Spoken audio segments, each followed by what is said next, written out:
to Cold Water, a show written and produced by me. I'm Carly. Thank you all so much for making it. And the show will begin in just a couple minutes. Before the show starts, however, I have a list of content warnings just to make sure that everyone's aware of anyone present in the poster. So in the show, because it is horror, there are nightmares, false reality, vomit, descriptions of blood, lack of eating, skin picking, drowning, mentions of cults, and self-loathing. If any of those bother you, feel free to leave at any time. Thank you and enjoy the show.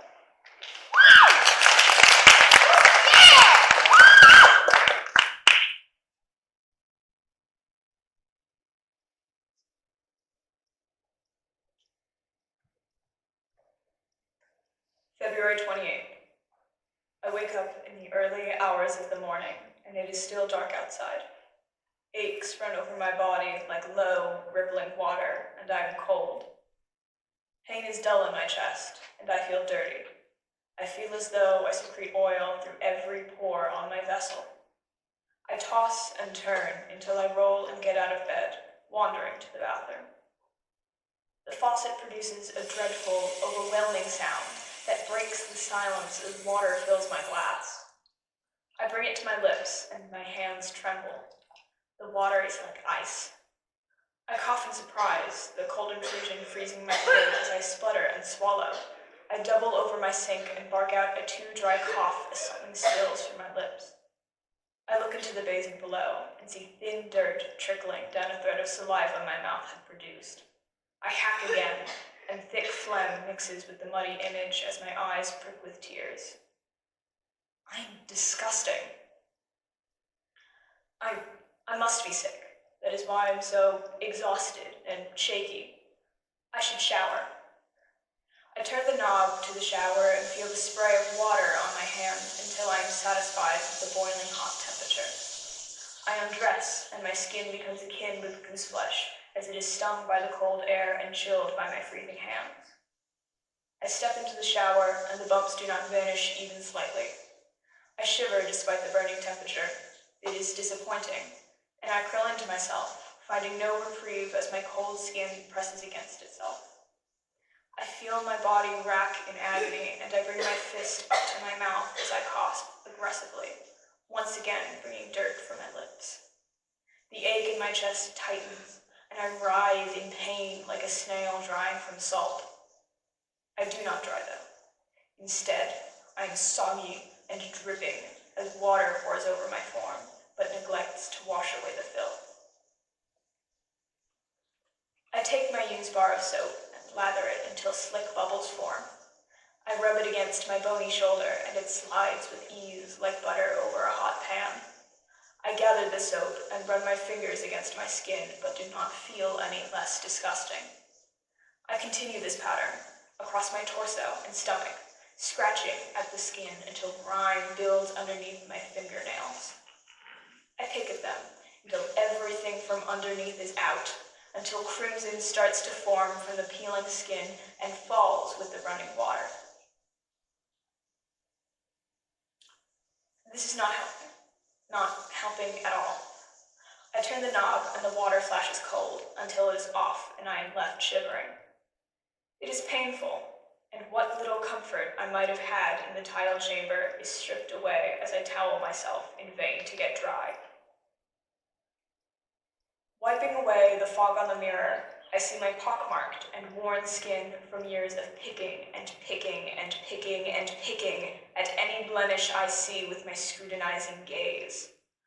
I watch as my hands rise to my eyes and pull the bags under them until the inner pink skin shows. I inspect the prominent veins that circle my sclera and press the waterline until it strains to move. The sharp pain of assailing my eye is the only burning sensation I felt today. I press again, tormenting my vision until I see spots and revel in the sensation. I flutter my eyes and look over at the clock that rests on the sink's edge. It reads 4:10 a.m. I shift on my feet as another shock of pain stabs through my chest and I fall to my knees. I turn to lean over the seat of the toilet and hack and wheeze as more dirt crusts the inside of my throat and mouth. I do not have time to question why this is happening to me, as the dryness on my tongue compels me to grab the cold glass I did not finish and drink. I wash the dirt back and out of sight, and let the cup fall to the floor, shattering it in the process. I leverage myself to stand and lean heavily on the side of the sink. Stepping over the broken glass, I walk out of the bathroom and stagger my way back to the bedroom. I rest. I will not be making it to class today. When I finally drift into the foggy slumber, it is not as peaceful as I may have dared to dream. Ancient ruins, cracked and floating in the thick, murky water. Just a moment, for just a small moment, I am there. I move forward, and suddenly I stand on the edge of the shore. A group of soft lights glow from under the water. I take a step forward, the ocean lapping at my feet in its tides, soaking the bottom of my pant leg in almost frozen water. They come closer to me, rising almost to the water's break. There are so many, and they glow with an intoxicating aura, getting brighter and brighter. I try to count them. I believe 18 in total rest beneath the water's edge. Then they started to fade, and I didn't want to lose them. So in a forced feeling of panic, I dove into the water after them, and it was fantastic. For just a moment, the sea professes its brilliance, a flash of pledged glory and light before the water shocks my body and I lose my breath. The water was cold, and just like this morning, I was once again akin to foul. My skin prickled with needles of ice as the water froze me still. I tried to recover from the shock as soon as humanly possible and let myself sink further down towards the depths of the sea.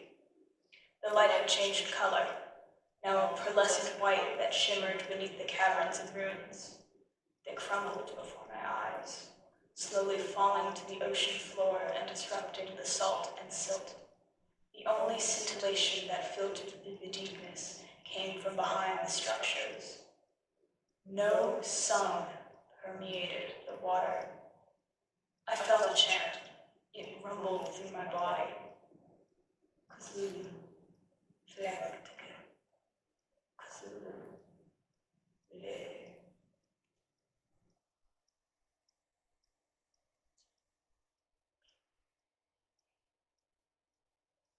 March 1st. I'm shaken awake as my bed frame rattles. The ground beneath my home judders like the thundering voice, and I shoot up from my dream. I wake up again. It is bright, too bright, and it is harsh and cold light that bends through my window and hits the old, once white of my ceiling. The ache in my chest has not ceased, and instead fills me with a dread that is somehow more painful. I cough and splutter as my lungs convulse, and I hunch over, my mouth depositing chunks of earth onto my bed. My mouth is dry, and my hands shake and only still as I find purchase with my sheets. Despite my condition, my hands itch and ache to work, to place my thoughts down in a way I know how. I get up and stagger my way to the small living room I use as a studio. The couch creaks under my weight, and I take a lump of half-dried clay from its box. I stayed that way for a long, long time. I don't know how long I sculpted, just that my mouth was far too dry and my house almost silent. My mind kept drifting to my dear friend John, a young fellow in school with me studying to be a painter. I wonder if he's had these dreams before. The single light of the oil lamp, flickering in the damp, salty air, goes out at that moment, and I am left in the dark. I get up and go to the kitchen for food. It is dry and tasteless. I walk to the bathroom, deciding to wet my face and clear my mind. Yet, as I reach the sink, something crunches underfoot, and it pierces my skin. I jump and lift my leg to be greeted with the sight of bloodied glass and torn skin. My heel throbs with heat as warm crimson drips to the floor. I despise the sensation. Yet, gingerly, I place my foot to the cool wooden panels and start running the water. As I touch my face, I realize rivulets of sweat roll down my forehead. Looking at my mirror, I realize that I am pink, moist, eyes bulging and mouth agape with panic. My hands shake as I place them on the porcelain corner of the sink, and my knuckles go white as they strain for stillness. I watch as my veins, now risen out of the back of my hands, pulsing, blue, throbbing, as though ready to burst through my pale, gaunt skin. A polite knock sounded that drew me away from my examination, and a man came to my door. He introduces himself as Dr. Gamel Angel and said he heard of my situation. He says he wants to help me study my condition. Apparently others have been having dreams such as mine. I let him in, and he sits across from me, staring pensively at my still wet sculpture, now almost dripping with excess moisture.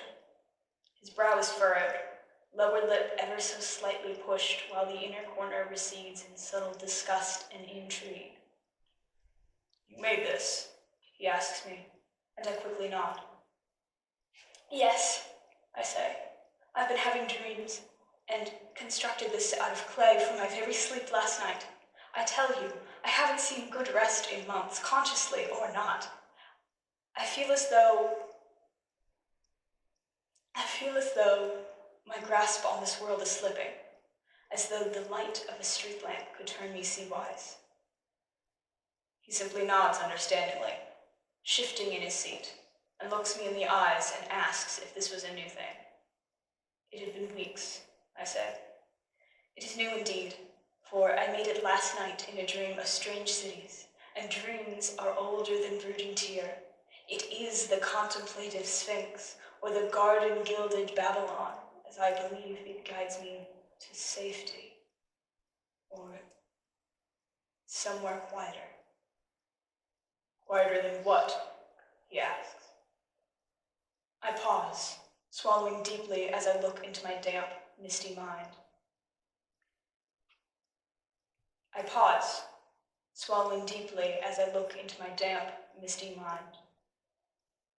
Quieter than here, quieter than my head and thoughts, quieter than the seaside where the waves just crash and don't stop till I've gone mad. Have I gone mad, Doctor? He tells me no, and I choose to believe him and continue. I am afraid to sleep at any moment, yet I am so tired. I don't want to sleep. I'm afraid that whatever happened in my dreams will happen again as soon as I fall asleep. I want to rest. Doctor, what can I do to rest? He gazes at me, silent, with a pitiful look on his face. I'm not sure, Henry, he starts, but I have one more thing to ask you. I lean in, expecting a question about my diet or school or whatever, but instead he asks, are you a part of a cult? I rear my head back in a tired cackle. No, sir, I don't have the time. I can tell he's done asking questions. There is nothing more to say, so he dismisses himself, and I turn back to shower. Perhaps it will do me good. Perhaps this time. An update to my writings. The shower did not help. Salt water dripped onto my tongue and into my eyes, and it burned until my scleras were red. I itch all over, like sand is stuck to me and bugs crawl under my skin. My body twitches at night when I try to rest, before I am asleep and merely laying in bed. I am thirsty. So very thirsty.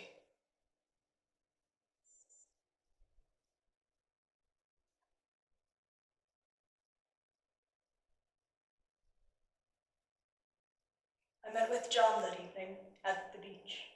The sand got finer and finer as it was damp by the cold sea. The crashing waves sprayed and stung my face and braced me, kept me in this world, kept me alive. It stung, almost burned like the press of an eye. I took a deep breath and crammed my hands into my pockets and asked, "You wanted to talk?" He took a shuddering breath and told me he's been having dreams that seem to affect its reality. I asked what he meant by that, what he could possibly mean. John explained, voice too steady and high, and it echoed out over the ocean. He said that at night, when everything is still and his eyes are shut, he sees the truth. I am blinded by colors I cannot describe as I hear the call of them. Once distant, now coming closer in, more vivid but darker, he whispered. Save the light that draws me in, the light of the anglerfish. It glowed between and behind pillars. I swam towards it, entranced. At that moment, he stared up at the sky, and I was completely filled with understanding. I followed his gaze and stared at the glowing full moon.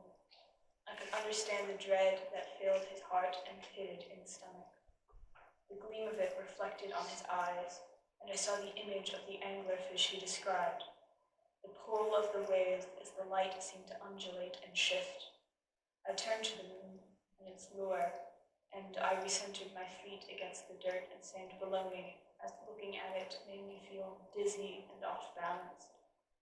I tore my eyes away from the sight to look at John, and he was still staring, eyes relaxed and empty, almost peaceful, mouth agape slightly, and the rise and fall of his chest crested with the waves. It didn't happen all at once, but as I saw the tides creeping in, I knew it was time to leave. I told him as such, and he nodded, eyes still locked and unblinking. He said goodbye in a soft, almost inaudible voice, and so I left, walking the cool, dry streets of the town which seemed to stretch on for eternity, and yet I got back to my apartment almost too soon.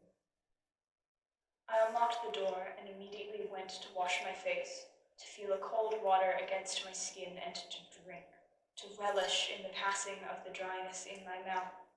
But as I went to the doorframe, I was greeted with broken glass. I only owned one broom and did not have the constitution to go and get it from the cold closet that housed what little cleaning supplies I had. So I lightly kicked it to the side, nicking myself in the process. Despite the exhaustion that had washed over me, I must admit to myself, I was afraid to sleep. As I stared at the shards, they reminded me of the lifeless reflection in John's eyes, and I am frightened of us. My hands shake with a tremor that mirrors the resonant call underwater, and as I bring them to my face to stop the rattling, I feel the warm sweat of my palms against my skin.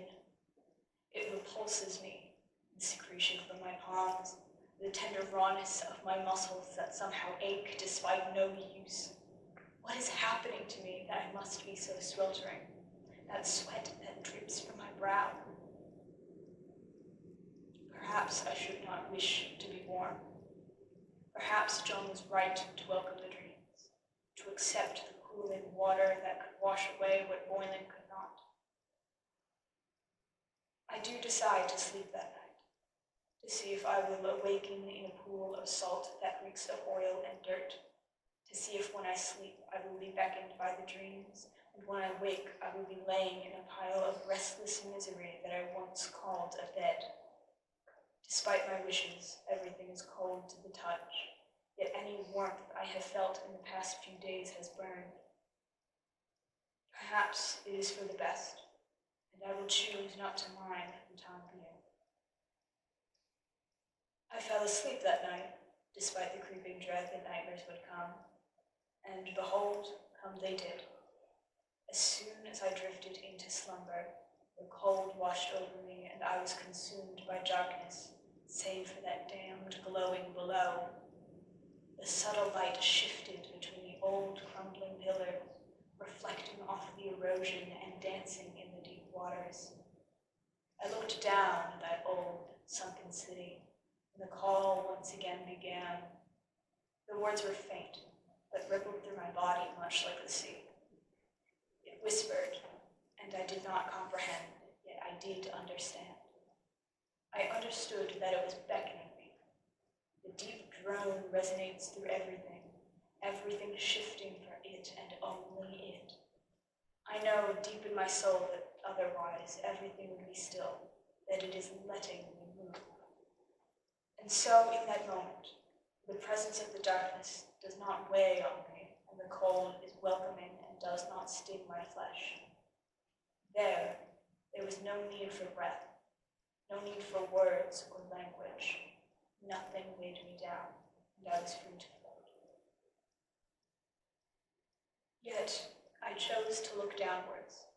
Beneath the old pillars and crumbling stones, I swam free. The echoing chant got louder, and I followed the noise blissfully as it rang through my skull and resonated to the roots of my teeth. You need to understand, I was not in control of myself. I was simply obeying what the dream willed me to do. I was not lucid, and even now, as I am awake, I fear as though I am not in control of my actions. I do not wish to follow it consciously. Only the me in my dreams was a follower of this drone. I do not wish to drown, and yet, without the need for breath, I am afraid I cannot at all.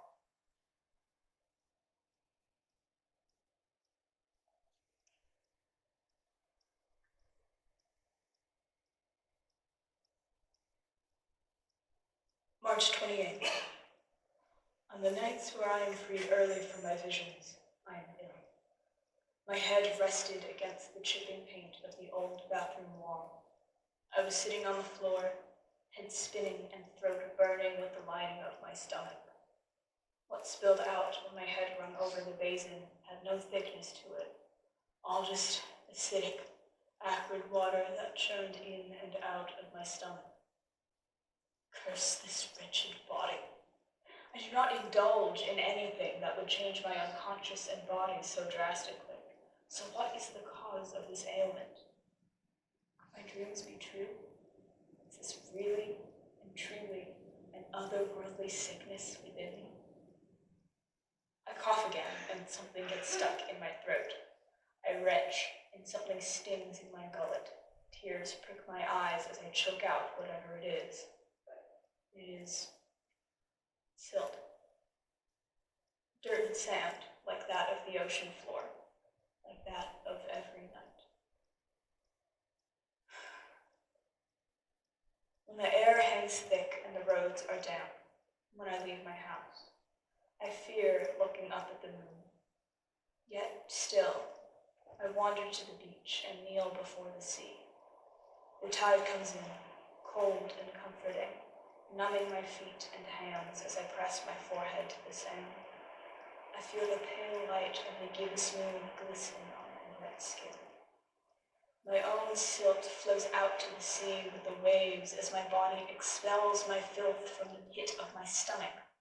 I hope to be clean. I hope the ocean takes the sand and dirt from me and makes me clean again, strips my pores of all the oil and makes me cleaner than any man before me and any man that may come after. I go home that night. I go home every night, despite the aching urge to join the sea. I sleep as usual, and the dreams come. Some days, Dr. Angel comes. He asks me about how I've been coping, as though I can truly cope with these dreams and sickness. One day he asks me about the cult. Some damn cult, something about worshiping the ancient ones.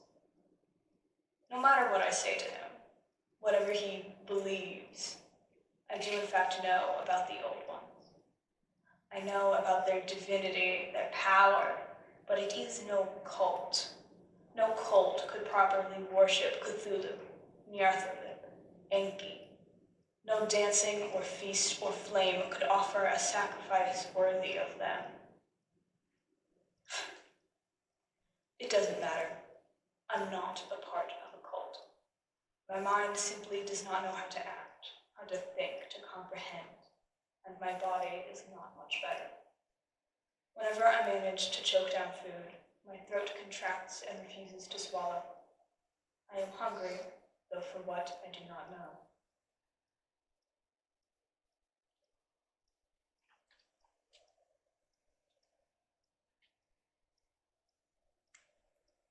April 5th. My keep, almost silent save for the distant, unending crash of waves and my footsteps as I pace. The single light of the oil lamp, flickering in the damp, salty air, is my only source of illumination. I walk to the bathroom, deciding to wet my face and clear my mind, yet as I reach the sink, something crunches underfoot as it pierces my skin. I jump, raising my leg to be greeted with the sight of bloodied glass. My heel throbs with heated pain as warm crimson seeps into the splintering wood. I despise the sensation, yet gingerly I place my foot to the cool floor and start the running water. As I touch my face, I realize the rivulets of sweat rolling down my forehead. Looking up at my benign mirror, I realize my pallor, moist and eyes bulging, mouth agape with gasping breath. I look fish-like. My hands shake as I place them on the porcelain counter of the sink, my knuckles going white as they strain for stillness. I watch my veins, now risen in the back of my hands, pulsing blue, throbbing as though ready to burst through my spidery, gaunt skin, the web of blood passing through my winding hands. My breath fogs up the glass. I am only pulled out of my deep, spiraling thoughts by a knock on the door. Yet, by the time I've trekked my way across the apartment and opened the door, whoever it was disappeared. In his place was an envelope on the ground, and the warm spring air stuck to my skin in clammy hives. I picked it up and quickly shut myself from the world, and looked at the envelope in my hand. It was crisp and white, save for the jaundiced spill on the corner, which stained like the tea of yesterday. I sit down on my couch, which squelches under my weight as though a sponge, and fold open the envelope. There are 2 letters, one from Dr. Angel and the other from John. I tear open the one from Angel, and it reads, Dear Mr. Wilcox, as you may know, you are not the only one of my patients to experience those strange, esoteric dreams. You are creative, you know that. But what you might not know is that I have also been working with your friend, who you know as John. Last night, I went to visit him, as he too fell ill, and when I entered his home, I heard the sound of flooding. Upon going to his room, I found water seeping from the space between the frame and the door. Opening it, I saw him laying in bed, completely soaked, with alluvion spilling from his open jaw. His eyes were glassy and open, arms folded on his chest, yet the tides of his breathing were gone. I regret to inform you that dear John died in his sleep. Wishing you comfort, Dr. Angel.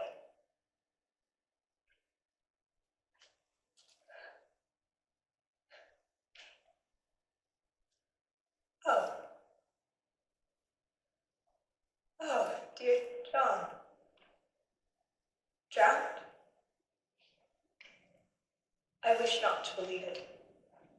I wish you were alive, in front of me again. You passed in your sleep. Did the slumber beckon you? Like the light of an anglerfish, you were drawn to lay down. Little did you know, in the jaws you rested, until the anglerfish ate you. I fear that one day, something might awaken, and I fear that you will not be you. But even more, I fear the possibility that I will not know and gather you in my waiting arms. Then I, too, will be swallowed by the anglerfish.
On behalf of all of her friends in the tech booth, we want to say how proud of you we were for all the hard work you put into this. It is terrifying that it's possible. We love you so much, and we are so proud of you.